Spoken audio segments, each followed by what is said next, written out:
Tamires do Resenhando Sonhos e hoje a gente vai falar sobre tudo que deixamos para trás.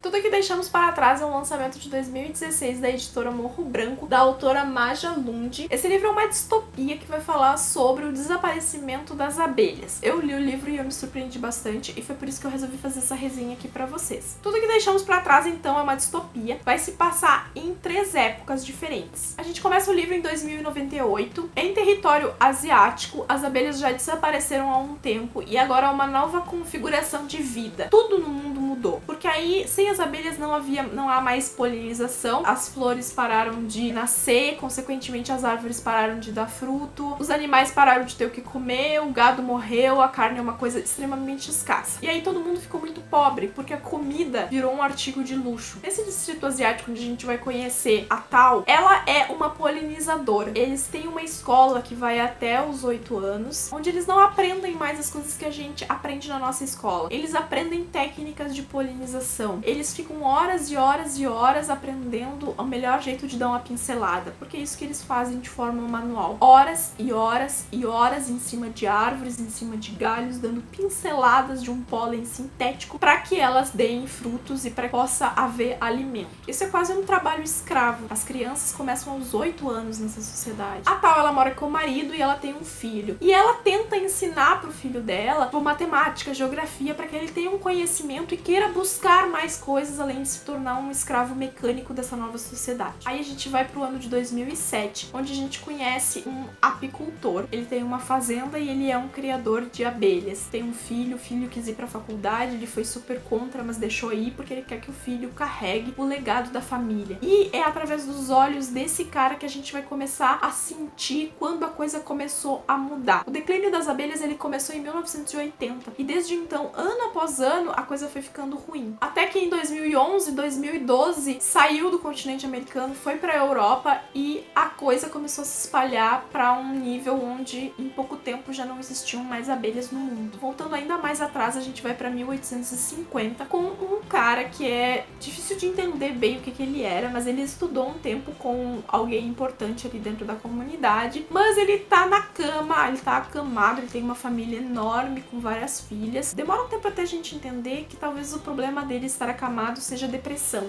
porque ele meio que perdeu um pouco da motivação da vida dele. Esse cara, ele vai tentar inventar formas mais modernas de colmeias, formas de fazer com que as colmeias sejam mais funcionais. E aí a gente tem então esses 3 pontos temporais que a princípio não tem muita conectividade, a não ser mostrar pra gente o que tá acontecendo no mundo em relação às abelhas em 3 pontos, mas que ao longo da história a gente vai ver que tem muito mais a se mostrar. A história principal aqui, digamos assim, é a história da Tal, porque vai acontecer um incidente com o filho dela que vai fazer com que ela comece a questionar toda essa questão das abelhas e tudo que tá acontecendo no mundo dela. Ela é uma mulher bem complexa, assim, ela entende que o mundo não é só isso, só essa perda. E esse incidente que acontece com o filho dela é o estopim para que ela comece a buscar coisas e que algumas peças nessa distopia comecem a se despedaçar. Eu achei muito interessante. É uma distopia completamente diferente. Esse é um livro único, tá, gente? Até onde eu estou ciente. A gente tá extinguindo espécies de animais ano após ano com a forma como a gente trata o nosso planeta. Não é novidade nenhuma e parece que até um momento onde alguma espécie que seja extremamente importante pra gente seja extinta, isso não vai fazer diferença nenhuma. E eu achei muito interessante que essa autora trouxe essa perspectiva. A autora, ela baseou esse livro em vários estudos que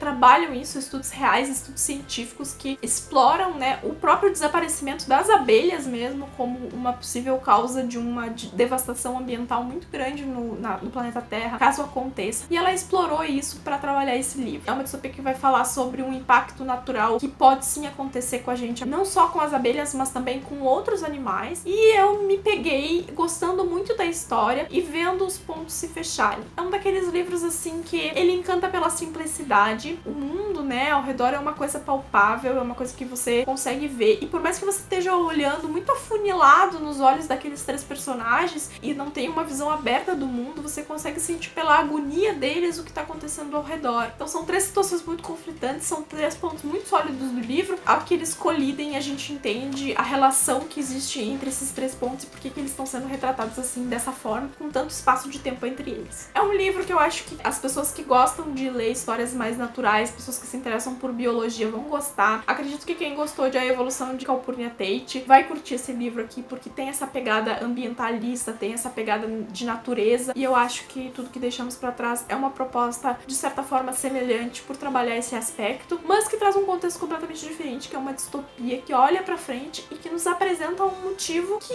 não é tão absurdo pensar sobre isso. É óbvio que aqui tem elementos ficcionais, mas existem vários estudos aí na internet, inclusive vários que ela cita aqui, e eu acho que se você tem interesse sobre isso também vale a pena conferir. A leitura pra mim, ela demorou um pouquinho pra engrenar, tá, gente? Eu tive que andar aqui umas 100 páginas pra que eu ficasse realmente empolgada com a história, mas depois foi super rápido também, depois que eu me vi realmente engajada em descobrir o que ia acontecer, por que eu tava recebendo aqueles 3 pontos de vista, o que eles tinham pra me contar. Então, se você se interessar, dá uma chance aí pra Tudo que Deixamos pra Trás. Então é isso, se você gostou do vídeo, deixa seu joinha aqui embaixo pra me ajudar na divulgação, se inscreve no canal se você ainda não é inscrito, e a gente se vê no próximo vídeo. Tchau!